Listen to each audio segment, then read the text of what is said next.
नमस्कार बंधुरा श्रीर हेसेले आपनादेर सबाइके स्वागत जानिए शुरू करछि आजकेर रान्ना मौरी आलू। मौरी आलू बानानोर जोन्नो नियेछि एरकम छोटो छोटो साइजेर आलू। देखुन आलूगुलो एकदमई छोटो साइजेर। एखाने मोटामुटी प्राय 500 ग्रामेर मतन आलू आछे। तो आलूगुलोके प्रथमे भालो करे जल दिए धुए नियेछि। एबार एइभाবে गोल गोल करे केटे निচ্ছি। देखुन एरकम मोटा मोटा करे काटते हबे, पातला करे काटा जाबे ना कारण रान्नार समय गले जेते पारे। प्रत्येकटा आलू समान भावे केटे निते हबे। आलूगुलो केटे नेবার পর আমি আরো কয়েকবার ভালো করে ধুয়ে নিয়েছি। এবার একটি বাটিতে আমি 2 চা চামচ মৌরি একটু জল দিয়ে ভিজিয়ে রাখবো যাতে মশলাটা বাটতে সুবিধা হয়। আর এদিকে আমি আলুটাকে একটু ভাপিয়ে নিচ্ছি। সামান্য একটু লবণ দিয়ে দিলাম। আলুটা ভাপানোর সময় একটু খেয়াল রাখতে হবে যাতে অতিরিক্ত সেদ্ধ না হয়ে যায়। খুব বেশি সেদ্ধ হয়ে গেলে রান্নার সময় কিন্তু আলুগুলো পুরো ভেঙে যাবে। তাই 50% এর মতন সেদ্ধ হলে আলুগুলোকে নামিয়ে নিতে হবে। আলুগুলো আমার ভাপানো হয়ে গেছে। এবার আমি জল থেকে আলুগুলোকে আলাদা করে রাখছি।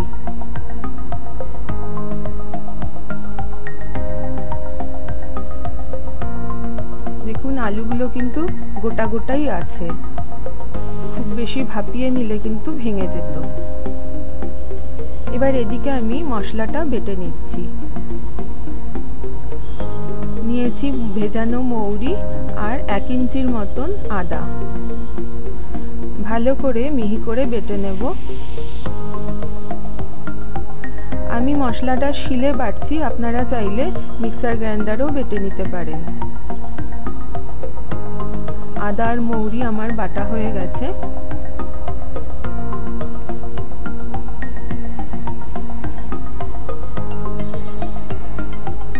এবার যাচ্ছি রান্নার মূল পর্বে।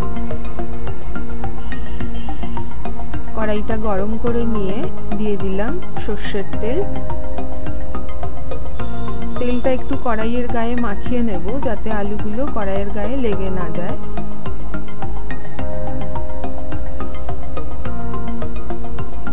এবার ভাপিয়ে রাখা আলুর টুকরোগুলোকে দিয়ে দেব।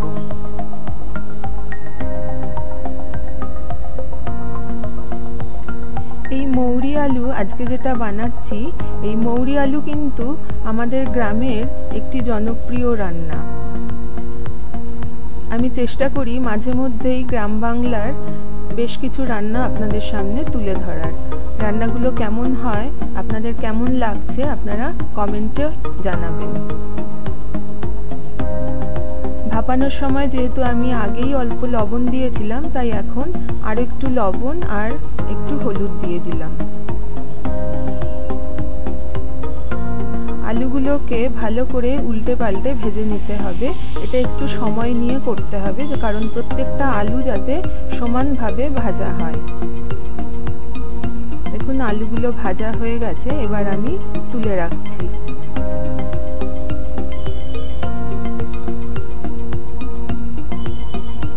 দেখুন প্রত্যেকটা আলু কিন্তু ভালোভাবে ভাজা হয়ে গেছে। এবার কড়াইতে আরো কিছুটা তেল দিয়ে দিলাম। এবার দিয়ে দিচ্ছি বেটে রাখা আদা আর মৌরি।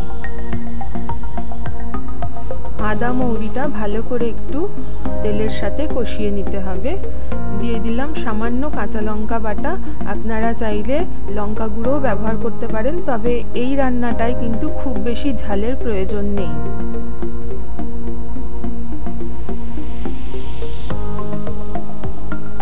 মশলাটা একটু ভাজা ভাজা হয়ে আসলে দিয়ে দেব ভেজে রাখা আলুর টুকরোগুলো।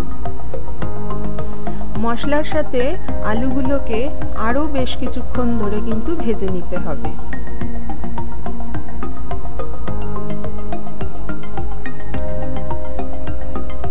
মশলা আর আলু অনেকক্ষণ ধরে নেড়ে চেড়ে ভেজে নিতে হবে, যাতে একটু লাল লাল করে ভাজা হয়ে যায়। দেখুন, এরকম লাল লাল করে ভেজে নিতে হবে। ভাজাটা আমার হয়ে গেছে, আমি তুলে নিচ্ছি। বাড়িতে একঘেয়ে আলু ভাজা খেতে ভালো না লাগলে একবার মৌরি আলু করে দেখতে পারেন। গরম গরম ভাতের সাথে খেতে কিন্তু খুবই ভালো লাগে।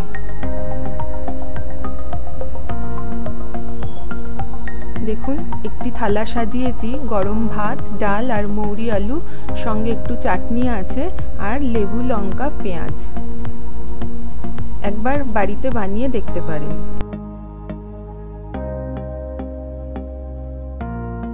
ভিডিওটি সম্পূর্ণ দেখার জন্য ধন্যবাদ।